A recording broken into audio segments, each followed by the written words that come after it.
Hello all of you. आज चाहिँ मैले तपाईँहरूलाई एससीको बारेमा अपडेट दिनलाई यो भिडियो बनाएँ, किनभने धेरैजनाले चाहिँ होइन हाम्रो घरको वरिपरिको भाइ बहिनीहरू पनि एससी क्यान्सल भयो भनेर बसिरहेछ कि होइन। अब एससी क्यान्सल भएको नभएको परीक्षा बोर्डले त त्यो डिसिजन दिएको छैन। त्यसैले डोन्ट बी तपाईँहरू आफू कन्टिन्यू पढ्नु है। फेरि तपाईँहरूले चाहिँ क्यान्सल भएको भनेर चाहिँ जस्ट लाइक हाम्रो टियुको इक्जाम त क्यान्सल हुँदैन नि त। अब हामी त पढेनौँ त्यो भन्ने छुट्टै कुरा हो। टियुको इक्जाम त क्यान्सल भएको छैन आफ्टर सम मन्थ होइन, 9 मन्थ पछि भयो अस्तिको इक्जाम हाम्रो होइन। त्यो त भएर छाड्यो। यसपालि पोर एससी नलिएर धेरै प्रब्लम्सहरू आएको थियो, त्यसैले लिन पनि सक्छ पछि सेफ्टी युज गरेर केही युज गरेर लिन पनि सक्छ। त्यसैले क्यान्सलै भएको हो भनेर चाहिँ तपाईँहरू नबस्नु होला होइन। हेर्नु अपडेटहरू आइरहेको हुन्छ होइन। जसलाई क्यान्सल भएको भनेर चाहिँ नबस्नु है, किनभने सबैजना क्यान्सल भएको भनेर बस्नु भएछ कि धेरैजना है। SC update 5 experts are doing research regarding the possible way to conduct SC and +2 examination. They are planning to submit report this week. Majority of them are in favor of following similar evaluation process for SC like last year with small changes if needed. They are also discussing on making student evaluation process more scientific and appropriate in the ongoing situation. I know PS भनेको के हो, the final decision will be made by the Ministry of Education and NEV after report is submitted. Source Education Minister spokesperson होइन।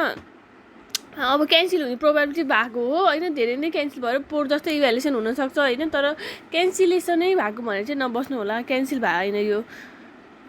See student excitement increasing as it seems more changes of cancellation of exam. As per now, I don't think physical exams can be conducted better evaluate in the accordance of their internal performance or rather further postponed it. So is Nepal having expert? Never knew this through the be as enemy of SC appearing students म जस्तो English रहेछ पुरै। So is Nepal having export के हो यो English. Good to hear at least export are searching in place of illiterate spelling पनि wrong छ। यो इन प्लेस भने के हो, इन प्लेस राख्न मिल्छ।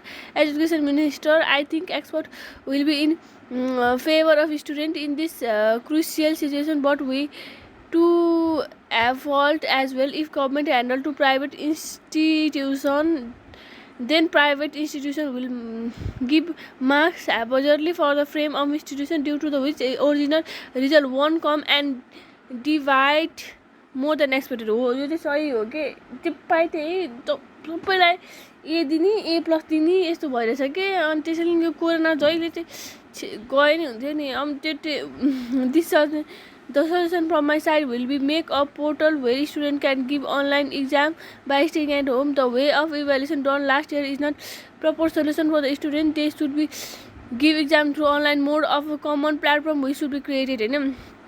यो नि ठिक छ हो, यो मान्छेले भनेको ठिक पनि हो होइन। त्यो पोहोर साल इभ्यालुएसन गरेको उत्यो पनि होइन। तर यो त मिल्दैन नि त। अब मान्छे सबै अब हामीले त अब इक्जाम क्यान्सल भएर नपढिकन बसिरहेछ भन्छ। त्यो सानो स्टुडेन्टहरूलाई दिमागमा कस्तो हुन्छ, मेन्टल्ली कस्तो प्रेसर आउँछ होइन। किनभने मान्छेले राम्रो इन्भाइरोमेन्ट पाउँदाखेरि होइन, फेयरली हामीले इक्जाम दिनु पाउँदाखेरि त हामीलाई कति धेरै प्रेसर हुन्छ। झन् यत्रो ग्याप भएर होइन।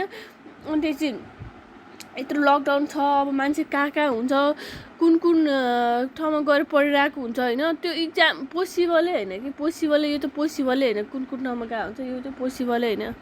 किनभने मान्छेले त्यो मेन्टली प्रिपेयर हुनु पऱ्यो। सबैजना घरमा ऊ हुनु पऱ्यो, नेट हुनु पऱ्यो। कहाँको स्टुडेन्टहरू कहाँ आएर पढिरहेको हुन्छ कि यो मजाक हो र।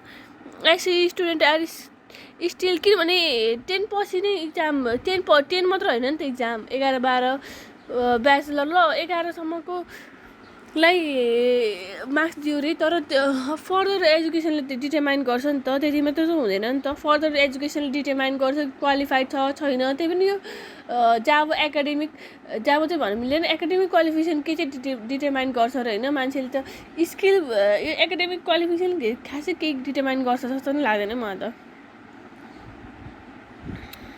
SC students are is still kept in a confusion, which is not good. They are mentally disturbed due to the uncertainty. Better to cancel the exam, as I don't see any changes for conducting the exam is in this situation. होइन सही हो यो मान्छेले भनेको नि.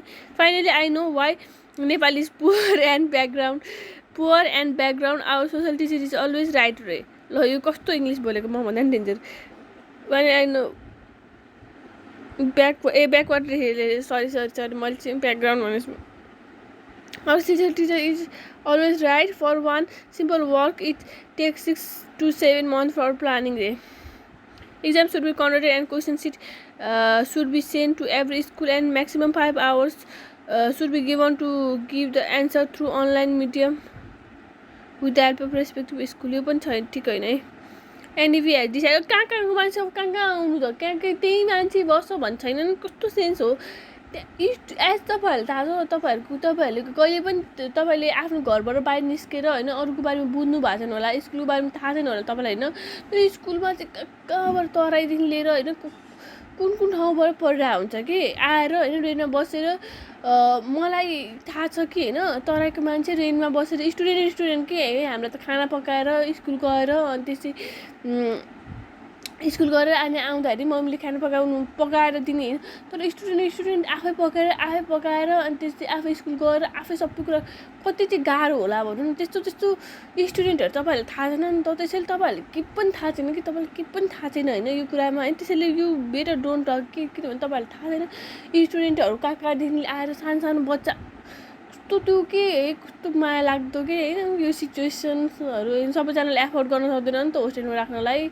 अनि त्यसैले कति महँगो छ है. केही गर्नुपर्ने हो कि तर गभर्मेन्टले चाहिँ यो एजुकेसन सिस्टम होइन सानो स्टुडेन्टहरूलाई त फ्रीमा होस्टेल हाफ फ्रीमा होइन अर्को जुन ठाउँ छ नि त्यो ठाउँ छोडेर अर्को ठाउँमा पढ्दाखेरि हाफ फ्री गरिदिनु पर्ने हो कि होस्टेल फ्री होइन. गभर्मेन्टले नै केही होस्टेलहरू सेटअप गरेर होइन. त्यसले गर्दा चाहिँ के हुन्थ्यो भने एजुकेसनलाई त मान्छेहरूले एजुकेसन झन् फ्लोरिस हुन्थ्यो होइन. सबैजना एजुकेसन त मिन्स हो कि यो सोसाइटीलाई चेन्ज गर्नु छ केही कुरा चेन्ज गर्नु छ भने एजुकेसन चाहिँ मेन इम्पोर्टेन्ट टुल हो कि त्यो सोसाइटीलाई चेन्ज गर्नु जस्तो लाग्छ है मलाई चाहिँ. अब यस्तै लाग्छ. अब मान्छेहरू सबैजना एजुकेसन भनेको हाम्रो नेपालमा फेरि एकाडेमिक क्वालिफिकेसन मात्रै छ कि एकाडेमिक क्वालिफिकेसन त कसैलाई पनि प्र्याक्टिकल एस्पेक्टै थाहा छैन कि कसैलाई पनि हाम्रो सरले भन्नुभएको यो सबै एकाडेमिक क्वालिफिकेसन भने त होइन रिसर्च गर्न मात्रै गर्छ अरे क्या अरू केही पनि होइन. रिसर्च हामीले त यत्रो यो पढिरहेको छ नि यो त हामीले सबै पढिरहेको छौँ. हामी सबै सब्जेक्ट पढिरहेको छ हामी सबै त्यो गरिरहेको छ होइन.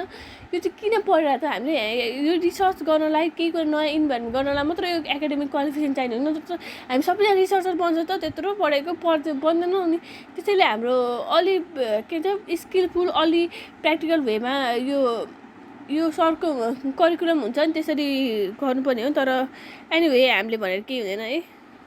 Mark my self safe from SC and +2 exam as I have already passed it. यसरी छ है. अब जति जे भने पनि त्यही हो. जिप पाए त्यही कि ट्यालेन्ट स्टुडेन्टको कति थोरै मार्क्स आएको छ होइन. अब टिचरहरूलाई रिस उठ्ने मान्छेलाई रिस उठ्छ नि त. अब कोही त स्टुडेन्टहरू जसलाई भनेको टिचरको चम्चा हुने मान्छेहरूलाई चाहिँ राम्रो मार्क्स दिने. टिचरको चम्चा छैन जसले क्वेसन गर्छ टिचरहरूलाई क्वेसन गर्यो भने रिस उठ्छ नि त. उनीहरूलाई आउँदैन अनि त्यसै रिस उठ्नु त भइहाल्यो. टिचरहरूलाई कहिले क्वेसन गर्यो भने क्वेसन अब नेपालमा चाहिँ यस्तो छ कि टिचरहरू लास्ट दबाएको हुन्छ कि स्टुडेन्टहरूलाई नि. टिचरहरूले जे भन्छ नि त्यो चम्चागिरी गर्यो भने होइन गऱ्यो भने चाहिँ मार्क्स दिन्छ उनीहरूलाई होइन.